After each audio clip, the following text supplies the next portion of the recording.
পৃথিবীর খলিফা। যেই বলছে তুই অর্ধ পৃথিবীর খলিফা, তখন ডান হাতে ডান গালে চল, বাম হাতে বাম গালে চল।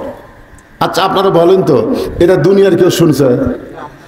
মনের মধ্যে কল্পনা হচ্ছে তুই অর্ধ পৃথিবীর খলিফা, তখনই নিজের গালে নিজে চল মারা বুঝাচ্ছেন যে তুই কিছুই না। তুই আগে খালার বাড়িতে রাখালি করতি, তুই আগে খালার বাড়িতে রাখালি করতি। বিকালবেলা যখন ছাগল নিয়ে বাড়িতে আসতি, তখন তোর খালা বলতো, ওমর কয়টা নিয়ে গেলি, কয়টা ফেরত আনলি? ছাগল গুনে দেখে 3-4টা কম, আবার দৌড় দিত। ছাগলগুলো খুঁজে খুঁজে এনে খালারে দিলে খালা মাথার চুল ধরে বলতো, ওমর আজকে যেই ভুল করেছো, আগামীকাল যদি একই ভুল করো তোমার রাখালির চাকরি ক্যান্সেল হয়ে যাবে। ওমর ফারুক তখন খালার পা ধরে বলতো, খালা রাখালির চাকরি ক্যান্সেল করে দিলে আমি থাকবো কোথায়, খাবো কি? একদিন যে ওমর রাখালির চাকরি রক্ষা করার জন্য খালার পা ধরে কেঁদেছে, আজকে সেই ওমর অর্ধ পৃথিবীর খলিফা হয়েছে। এখানে ওমরের কোনো যোগ্যতা নাই, এখানে সমস্ত যোগ্যতা হলো আল্লাহর কোরআনের। জোরে কোন কথা ঠিক কিনা? কি বুঝতেছেন? একটা রাখালকে আল্লাহর কোরআন যদি অর্ধ পৃথিবীর খলিফা বানায় দেয় আমাদের বাংলাদেশে, সেই কোরআনকে যদি আমরা গ্রহণ করি, তাহলে বাংলাদেশের মুসলমানের অবস্থাটা কেমন হবে একটু জানার দরকার আছে না নাই? হযরত ওমর আল্লাহর কোরআনকে যখন বুঝতে পারলেন, কোরআনকে যখন গ্রহণ করলেন, কোরআনের কারণে যখন ঈমানের পরিধি বেড়ে গেলেন, এই সময় হযরত ওমর ছদ্মবেশে মদিনার অলি গলি ঘুরতেছেন। হঠাৎ হযরত ওমর দেখতে পায় দুই পাহাড়ের মাঝখানে একটা গিরিপথ, দুই পাহাড়ের মাঝখানে একটা গিরিপথ। জোরে বলেন কি পথ? ওই গিরিপথের ভিতরে একটা সুন্দরী মেয়ে ধীর গতিতে হেঁটে হেঁটে আসতেছে। ওমর ফারুক লক্ষ্য করে দেখেন মেয়েটার সামনেও কেউ নাই, পিছনেও কেউ নাই। ওমর ফারুক মেয়েটার দিকে তাকায়া বললেন, আলহামদুলিল্লাহ। মেয়েটার দিকে তাকায়া আলহামদুলিল্লাহ বললে আপনাদের মনে হবে তাহলে মেয়ে মানুষ দেখা যায় না স্যার? ওমর ফারুক যে মেয়েটাকে দেখে আলহামদুলিল্লাহ বললেন, সে মেয়েটার কিছুই দেখা যাচ্ছে না। আপাত মস্তক আল্লাহর আইন পর্দা, পর্দানিশী নারীর দিকে আপনি 100 বার তাকান, আপনার কিছু মনে হবে? কারণ আর তো কিছুই দেখা যাচ্ছে না। কিন্তু ওমর ফারুক আলহামদুলিল্লাহ বলার কারণ হলো, আল্লাহর কোরআনের পর্দার আইন যখন সমাজে চালু হবে, তখন মেয়েরা রাস্তা দিয়ে ঘুরলেও একটা পুরুষের ভিতরে কোনো শয়তানি খেয়াল আসতে পারবে না। সুবহানাল্লাহ বলেন না কেন? ওমর ফারুক আল্লাহর প্রশংসা করে মেয়েটার নিকটে গিয়ে বললেন, মা, এই নির্জন পথে তুমি একা একা চলতেছো, তোমার সামনেও কোনো মানুষ। পৃথিবীর সর্বশ্রেষ্ঠ খারাপ মানুষ নাম হলো হযরত ওমর। নাঙ্গা তরবারি হাতে নিয়ে আল্লাহ নবীকে হত্যা করার জন্য রওনা দিলেন। রাস্তার মধ্যে একজন ব্যক্তি বলল যে, ওমর তুমি নবীকে হত্যা না করে তোমার নবীর দলের মধ্যে তোমার বোন আর ভগ্নিপতি ভর্তি হচ্ছে, তার কাছে যাও। তার নাম হলো লাবিদ। লাবিদ বলল, যাও তোমার বোন আর ভগ্নিপতির কাছে যাও। বোন আর ভগ্নিপতির কাছে যায় দেখে দরজার ডানাতেই শুনতে পায় ভিতর থেকে আল্লাহর কোরআনের তেলাওয়াত। জোরে করে সুবহানাল্লাহ। ওমর ফারুক যতক্ষণ কোরআনের তেলাওয়াত হলো ততক্ষণ পর্যন্ত দরজা ধাক্কা দেয়নি। যতক্ষণ তেলাওয়াত হচ্ছে ততক্ষণ খালি শুনতেছে। তার মানে কি অন্তরের মধ্যে এটা কি নেই? এ তো কোন মানুষের কথা না, কথা কার? আরো ধরে বলেন। শেষ পর্যন্ত তেলাওয়াত শেষ হলে দরজা ভাঙলেন, বোন আর ভগ্নিপতিকে মারলেন। এক পর্যায়ে মারা যখন শেষ হলো তখন বলল, তোরা কি পড়লি, তোরা ঘরের মধ্যে কি তেলাওয়াত করলি আমাকে একটু দিয়ে দে। বোন বলতেছে, লা ইয়ামুসুহু ইল্লাল মুতাহহারুন, ততক্ষণ পর্যন্ত স্পর্শ করা যাবে না যতক্ষণ পর্যন্ত আপনি পবিত্র না হবেন। মানে এইটা এমন একটা কিতাব যেইটা পড়বার গেলে ধরবার গেলে নিজেকে পবিত্র হতে হয়। তাহলে সেই কোরআনকে গ্রহণ করলে সে মানুষ কত ভালো হবে, যার প্রমাণ হলো হযরত ওমর। ধরে করে সুবহানাল্লাহ। অর্ধ পৃথিবীর খলিফা হযরত ওমর মসজিদের মেম্বরে বসে নিজের গালে নিজে চড় মারতেছেন। ডান হাতে ডান গালে চড় মারে, বাম হাতে বাম গালে চড় মারে, নিজের গালে নিজে চড়ায়। চড়ানোর কারণ হলো মিন শাররিল ওয়াসওয়াসিল খান্নাস। ওমর ফারুকের নফস বলছে, ওমর ওমর তুই না এখন অর্ধ পৃথিবীর খলিফা। যেই বলছে তুই অর্ধ পৃথিবীর খলিফা, তখন ডান হাতে ডান গালে চল, বাম হাতে বাম গালে চল। আচ্ছা আপনারা বলেন তো এটা দুনিয়ার কেউ শুনছে? মনের মধ্যে কল্পনা হচ্ছে তুই অর্ধ পৃথিবীর খলিফা, তখনই নিজের গালে নিজে চল মারা বুঝাচ্ছেন যে তুই কিছুই না, তুই আগে খালার বাড়িতে রাখালি করতি, তুই আগে খালার বাড়িতে রাখালি করতি। বিকালবেলা যখন ছাগল নিয়ে বাড়িতে আসতি তখন তোর খালা বলতো ওমর কয়টা নিয়ে গেলি, কয়টা ফেরত আনলি? ছাগল গুনে দেখে 3-4টা কম, আবার দৌড় দিত। ছাগলগুলো খুঁজে খুঁজে এনে খালারে দিলে খালা মাথার চুল ধরে বলতো ওমর আজকে যেই ভুল করেছো আগামীকাল যদি একই ভুল করো তোমার রাখালির চাকরি ক্যান্সেল হয়ে যাবে। ওমর ফারুক তখন খালার পা ধরে বলতো খালা রাখালির চাকরি ক্যান্সেল করে দিলে আমি থাকবো কোথায়, খাবো কি? একদিন যে ওমর রাখালির চাকরি রক্ষা করার জন্য খালার পা ধরে কেঁদেছে, আজকে সেই ওমর অর্ধ পৃথিবীর খলিফা হয়েছে। এখানে ওমরের কোনো যোগ্যতা নাই, এখানে সমস্ত যোগ্যতা হলো আল্লাহর কোরআনের। জোরে কোন কথা ঠিক কিনা? কি বুঝতেছেন? একটা রাখালকে আল্লাহর কোরআন যদি অর্ধ পৃথিবীর খলিফা বানায় দেয় আমাদের বাংলাদেশে, সেই কোরআনকে যদি আমরা গ্রহণ করি তাহলে বাংলাদেশের মুসলমানের অবস্থাটা কেমন হবে একটু জানার দরকার আছে না নাই? হযরত ওমর আল্লাহর কোরআনকে যখন বুঝতে পারলেন, কোরআনকে যখন গ্রহণ করলেন, কোরআনের কারণে যখন ঈমানের পরিধি বেড়ে গেলেন, এই সময় হযরত ওমর ছদ্মবেশে মদিনার অলি গলি ঘুরতেছেন। হঠাৎ হযরত ওমর দেখতে পায় দুই পাহাড়ের মাঝখানে একটা গিরিপথ, দুই পাহাড়ের মাঝখানে একটা গিরিপথ। জোরে বলেন কি পথ? ওই গিরিপথের ভিতরে একটা সুন্দরী মেয়ে ধীর গতিতে হেঁটে হেঁটে আসতেছে।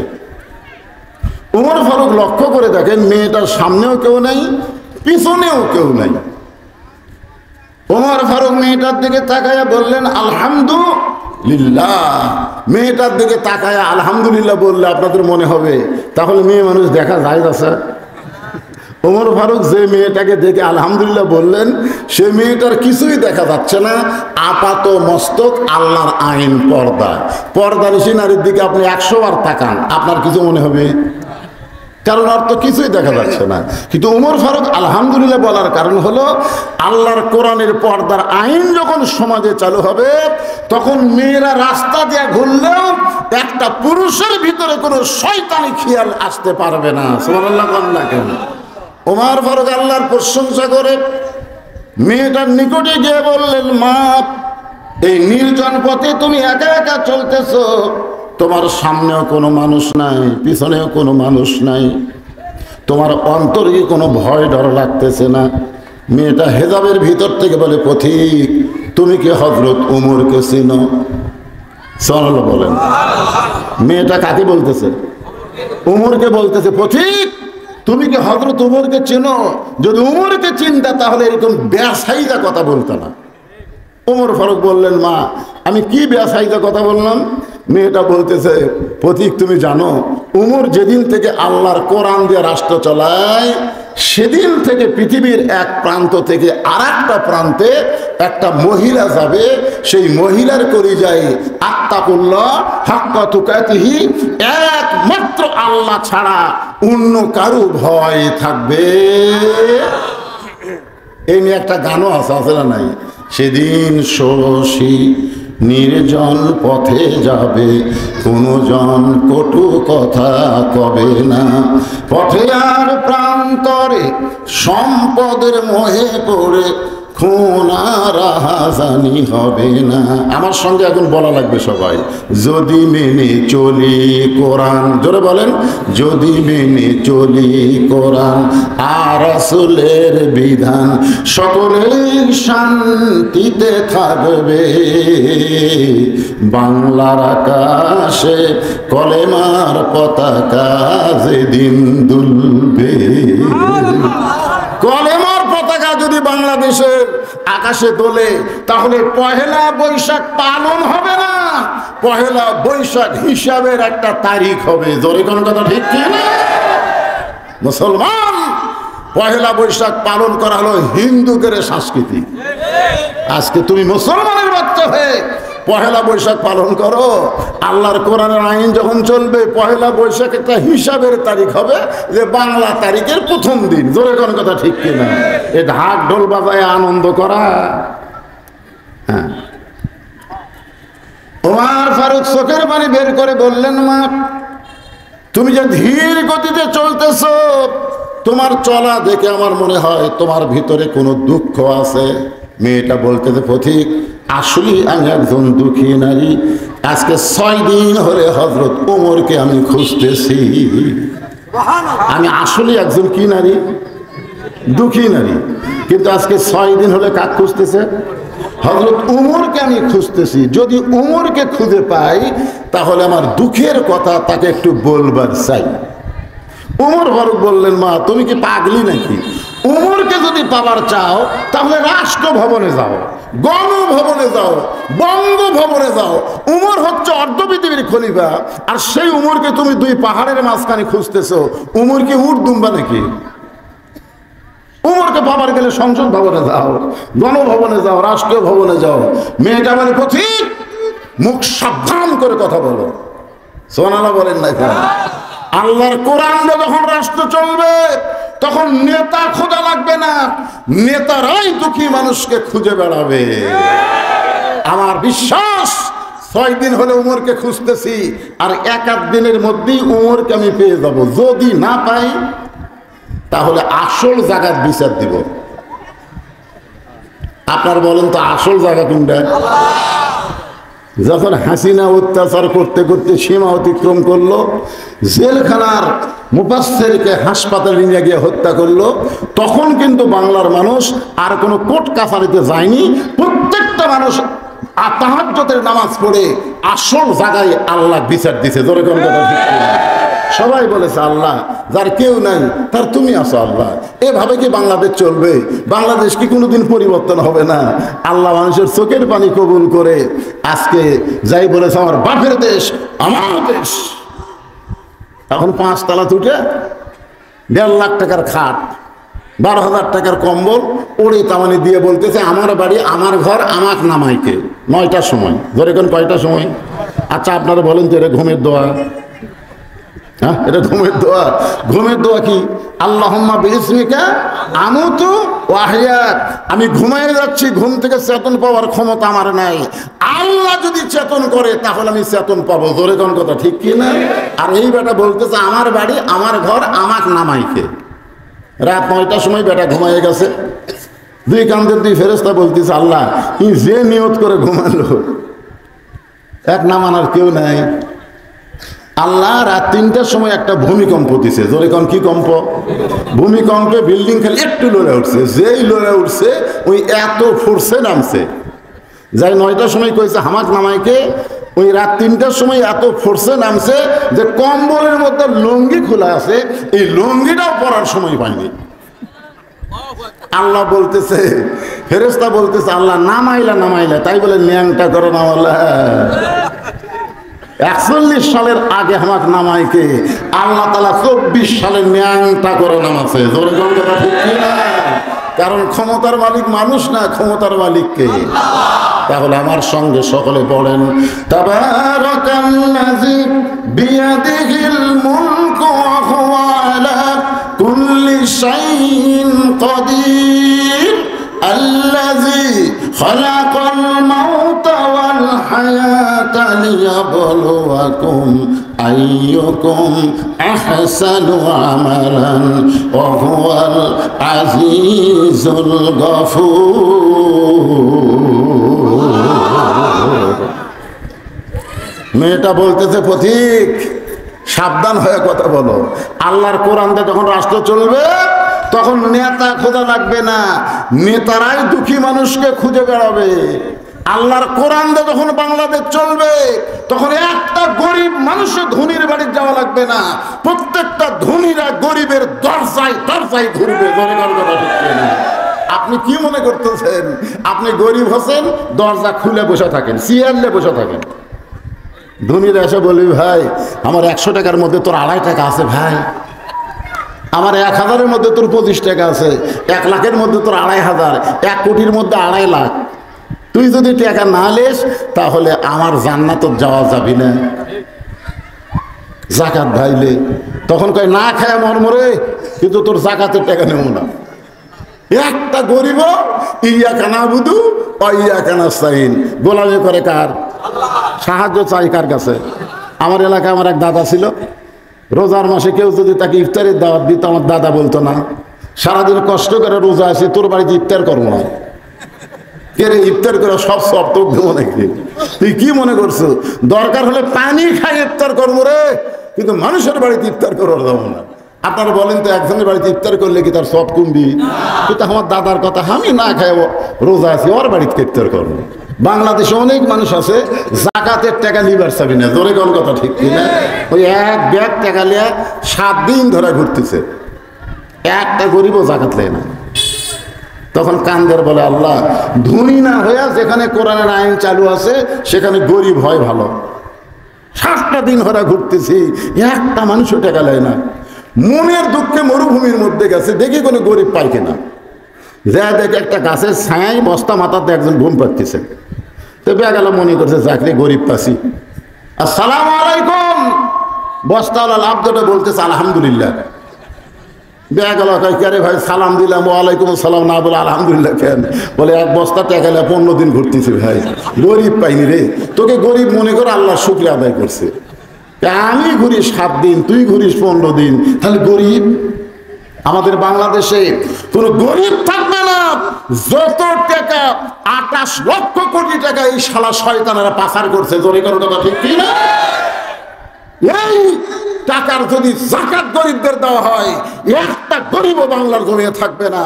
বাংলাদেশ গরিব দেশ না, বাংলাদেশ হলো সোনার বাংলাদেশ, জোরে কোনো কথা ঠিক কিনা? সোনার বাংলাদেশ। যেদিন থেকে ভারত বলছে আর চিনি দেব না, আর আলু দেব না, আর পেঁয়াজ দেব না, তখন বাংলাদেশের লোক কি করছে? ভারতের বুড়া লোক দেখাছে, তুই কি রে ভারত, তোর দিকে আমরা তাকায় আছি অমামিন দাব্বাতিন ফিল আরদি ইল্লা আলাল্লাহি রিজকুহা। আমরা আল্লাহর দিকে তাকায় আছি। রিজিকের মালিক ভারত না, রিজিকের মালিক আমেরিকা না, রিজিকের মালিক হচ্ছে আমার আল্লাহ। জোরে কথা ঠিক কিনা? আপনারা বলেন তো, এই বছর রমজান মাসে বেগুনি খাননি না পেঁপেনি খাচ্ছেন? খাননি বেগুনি খাননি? পেঁয়াজ, আমি তো হাট করি না, একদিন হাটত যায় পেঁয়াজ আলাকে বলতে ভাই 100 টাকার পেঁয়াজ দেন। তো পেঁয়াজ আলা আমার দিকে তাকাই বলে, হুজুর 100 টাকার পেঁয়াজ দিবেন তো ব্যাগে হবি না তো, আপনি যে ছোট্ট না ব্যাগ আনছেন হবি না তো হুজুর, বস্তা লাগবে। বস্তা কেন? বলে 100 টাকায় 5 কেজি। মাথা ছাপ, সর্বনাশ। বলেন তো, এত বছর হলে এ বছর রমজান মাসে আমরা যে শান্তি পাইছি, এরকম শান্তি 2-4 বছরে পাচ্ছেন? কেন পাচ্ছেন এ বছর শান্তি কেন?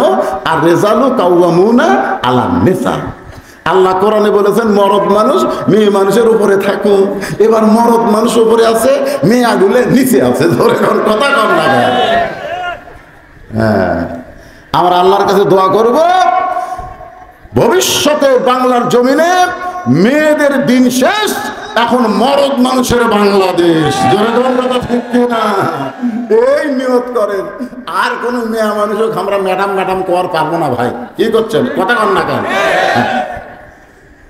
একটু মনোযোগ দিয়ে শুনবেন। মেয়েটা বলতেছেন, পথিক 6 দিন হলে হযরত ওমরকে খুঁজতেছি, আর 1-8 দিন যদি না পাই তাহলে আসল জায়গায় বিচার দেব।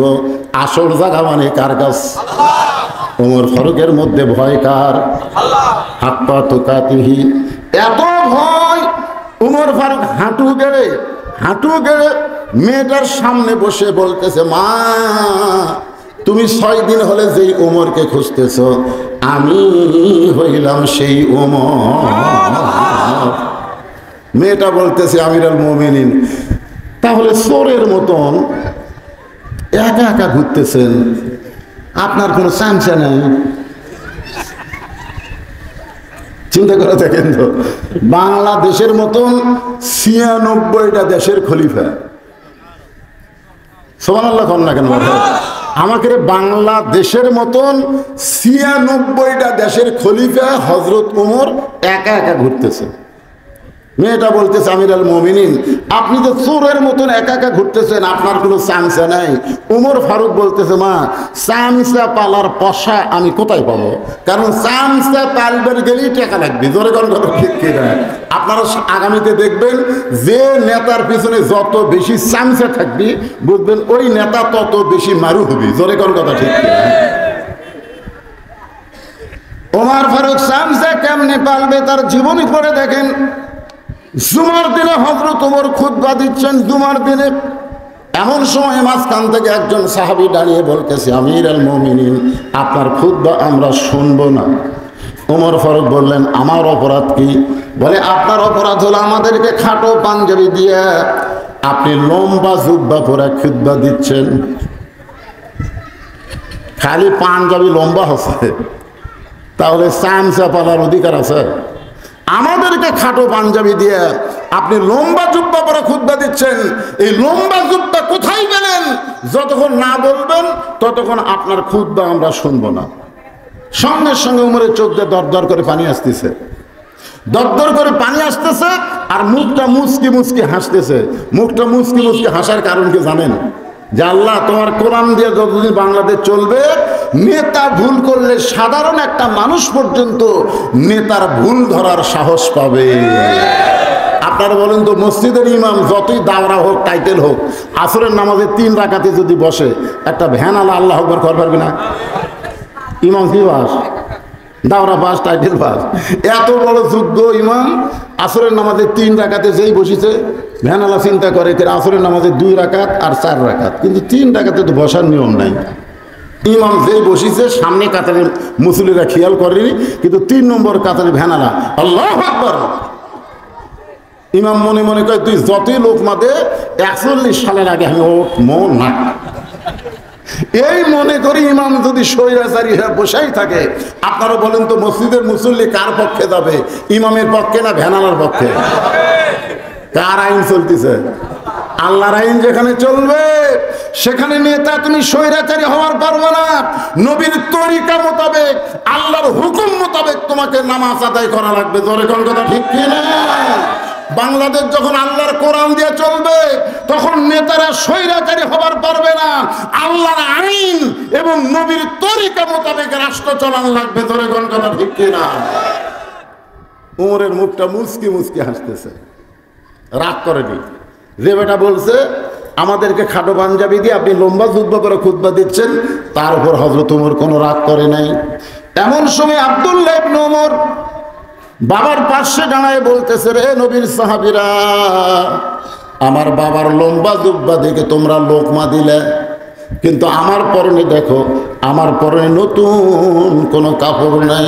তোমরা খাটো পাঞ্জাবি হলেও তো নতুন পোশাক পরে আজকে নামাজ পড়তে আইছো, কিন্তু আমার পরনে তাকায় দেখো, আমার পরনে নতুন কোনো কাপড় নাই। মাইক এরকম চনচন করতেছে, বাবা একটু চনচনি কম করে দাও। ওসমান গনি বললেন, আব্দুল্লাহ, আজকে জুমার দিন সবাই নতুন কাপড় পরছে, কিন্তু তুমি পুরাতন কাপড় পরলা কেন? আব্দুল্লাহ বলতেছে, আমি যদি আজকে নতুন কাপড় পরতাম তাহলে আমার বাবার জুব্বা লম্বা হতো না।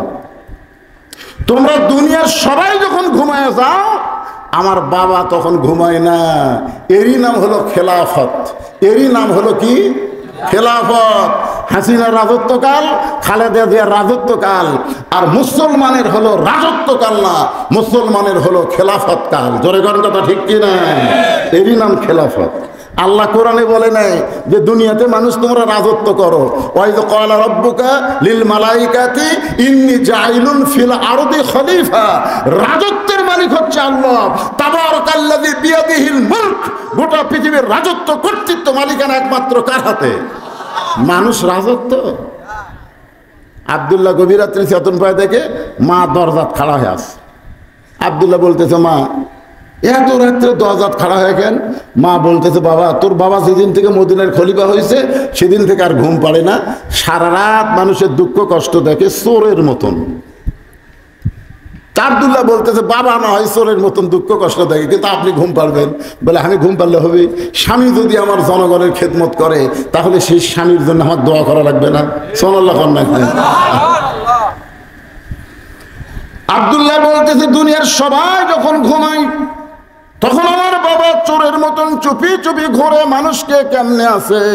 হঠাৎ হযরত ওমর দেখতে পাই মরুভূমির মধ্যে তাঁবু টাঙ্গায়া, ওই তাঁবুর মধ্যে কি যেন পাক হচ্ছে, আর দুইটা বাচ্চা খালি মা মা বলে কাঁদতেছে, বলতেছে মা আমাদের ক্ষুধা লাগছে, মা খাবার দাও। মা বলতেছে গোশত সিদ্ধ হলেই তোমাদের খাবার দিব, তোমরা একটু ধৈর্য ধরো বাবা, গোশত সিদ্ধ হলেই তোমাদের খাবার দেব। ওমর ফারুক চিন্তায় পড়ে গেলেন, দুম্বার গোশত হলে বড় জোর 8 ঘন্টা লাগবে, উটের গোশত হলে বড় জোর 1 ঘন্টা লাগবে, কিন্তু এত গভীর রাত হয়ে গেল এখন পর্যন্ত গোশত সিদ্ধ হয় না, এটা কেমন মা, লোকমা দেওয়া দরকার। ওমর ফারুক তাঁবুর কাছে এসে বললেন মা এত রাত হয়ে গেল এখন পর্যন্ত তোমার গোশত সিদ্ধ হয় না, তোমার দুইটা বাচ্চা ক্ষুধার জ্বালায় কান্দে, তোমার অন্তরে কি দয়া লাগে না? মেয়েটা বলে পথিক আমার বাড়ি হলো ইয়ামিন দেশে, আমি শুনতে পাইলাম মদিনার খলিফা ওমর অত্যন্ত ভালো মানুষ, আমার দুইটা এতিম বাচ্চাকে নিয়ে ওমর ফারুকের দরবারে বিকেলবেলা যাবার চাইছিলাম, কিন্তু এত মানুষের ভিড় আমি ওমর ফারুকের দরবারে যাবার পারি নাই, নিয়ত করেছি আমার দুইটা এতিম বাচ্চাকে নিয়ে আগামীকাল ওমরের দরবারে যাব। আগামীকাল যাওয়ার নিয়তে এ রাতের বেলা তাঁবু টাঙ্গাইয়া আমার দুইটা বাচ্চাকে বুকের মধ্যে নিয়ে ঘুমাবার চাই, কিন্তু আমার দুইটা বাচ্চার পেটে এত খিদা লাগছে, এরা বারবার যখন ক্ষুধার জ্বালা আলুর বাগুড়ের মধ্যে ঘুম পাড়া লাগবি যদি ঈমান গ্রহণ করেন। আল্লাহ রাসূল বলেছেন ঈমান গ্রহণ করার সুরত কি? ইকরার বিল লিসান, তাসদিক বিল জানান, তাসদিক বিল জানান, আমল বিল আরকান। এখন মীর কাসিম আলী বলতেছে রাত 12টায় ফাঁসি হবে, এখন কয়টা বাজে? 9:30। আলহামদুলিল্লাহ 2.5 ঘন্টা। তো বলতেছে উকিল খামাখা 2.5 ঘন্টা বসে থাকা লাভ কি? আমি ঘন্টা 2 ঘুম পারি, খামাখা বসে থাকা লাভ কি? 2.5 ঘন্টা বসে থাকা লাভ আছে? আমি 2 ঘন্টা ঘুম পারি, 8 ঘন্টা সময় থাকতে আমি যদি চেতন না পাই তাহলে আমার ডাক দিও। উকিল বলতেছে কে রে 2.5 ঘন্টা পর ফাঁসি হবে, আর 2 ঘন্টা ঘুম পারবি, যদি চেতন না পায় তাহলে আমার ডাক দিবার বলতেছে। এই মানুষ নয়, এই ফাঁসির চিন্তা পাগলা হয়ে গেছে। আসলে 2 ঘন্টা যখন গেছে বুঝলেন, উকিল তখন ফাঁসির কন্ডম ছেলে ঢুকে দেখে মীর কাসিম আলী না দেখে ঘুম পাড়তেছে, হায় সর্বনাশ, আর 8 ঘন্টা পর যার ফাঁসি হবি সে ঘুম পাড়তিছে, পাও লড়াইছে, লাভ দেশে এত হয়ে বলতেছে কে ভাই ফাঁসির টাইম হচ্ছে?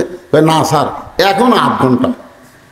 তখন বলতেছে আলহামদুলিল্লাহ, ওযু করে 2 রাকাত শুকরিয়া নামাজ পড়েছে, ফাঁসি হবে শুকরিয়া নামাজ পড়েছে, 2 রাকাত শুকরিয়া তার নামাজ পড়ে কোরআন থেকে 2টা সূরা তেলাওয়াত করেছে, একটা হলো সূরা মুলক আর একটা হলো সূরা মুজাম্মিল, 2টা সূরা তেলাওয়াত করে ফাঁসির কন্ডেন্সারের মধ্যে যে পাঞ্জাবি সবচাইতে ভালো ওই পাঞ্জাবিটা পরার পরে চিরুনি দিয়ে মাথা হাসড়ায় বলতেছে উকিল এখন আমার কেমন লাগতেছে, দেখো তো আমার কেমন লাগতেছে। উকিল বলতে স্যার আপনার ফাঁসি হবে, আপনি কি শ্বশুর বাড়ি যাবেন নাকি? মীর কাসিম আলী মুসকে মুসকে হাসার বলে উকিল আমার ফাঁসি হবে আর তুমি কাঁদতেছ। 2 ঘন্টা ঘুমের মধ্যে আল্লাহ পাক আমারে দেখাইছে অন্যায় ভাবে কাউকে যদি ফাঁসি দেওয়া হয় তার জন্য 8টা জান্নাতের দরজা আল্লাহ খুলে ধরেছে। তাসদিক বিল জানান, এরই নাম হলো কলিজার মধ্যে ঈমান। বুঝছেন? কলিজার মধ্যে ঈমান থাকলে বাতাস দেখলে ঝড় দেখলে লাভ দেওয়া বাড়ির যাবেন, বাড়ির যাওয়ার আগে কাজ হয়ে পড়বেন। তখন মানুষ যখন ইস্তেকাম হবে, ইন্নাল্লাযীনা ক্বালু রাব্বুনাল্লাহু সুম্মা ইসতাকাম, মানুষ যখন ইস্তেকাম হবে দেখি ঝড় হোক দরকার বৃষ্টি হোক রে, কতদিন বৃষ্টিতে আমরা ভিজছি, আজকে যদি ওয়াজ শুনবার এসে আমরা ভিজি, যেই দেহ ভিজে গেল ওই দেহের জন্য যদি আল্লাহ জাহান্নামের আগুন হারাম করে সমস্যা আছে? এই এরাও কেমন উঠতে পারে।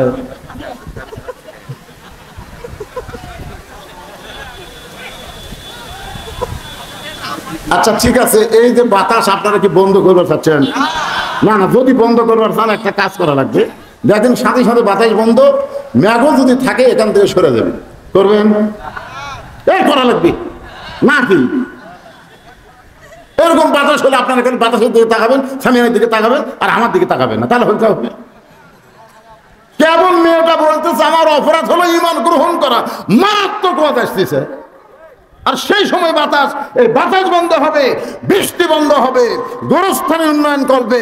আপনাদের কাছে একটু রুমাল চাদর যাবে, 10 টাকা, 20 টাকা, 50 টাকা, 100 টাকা, যে যা পারবেন আল্লাহর রাস্তে দান করবেন। আর সাদাকাতু তারুদ্দুল বালা, দান করা মাত্রই যত বালা আছে সব বালা আল্লাহ দূর করে দিবে। আপনাদের কাছে ব্যাগ যাবে, চাদর যাবে। কারা কারা টাকা দিবেন হাত তোলেন তো দেখি, যারা যারা দিবেন। এই হাও সবাই হাত তোলেন, মাশাআল্লাহ, লিল্লাহি আকবার। এই ব্যাগালারা কুটিরে, এই ওইদিকে দৌড় মারে, ব্যাগালা ওইদিকে দৌড় করে।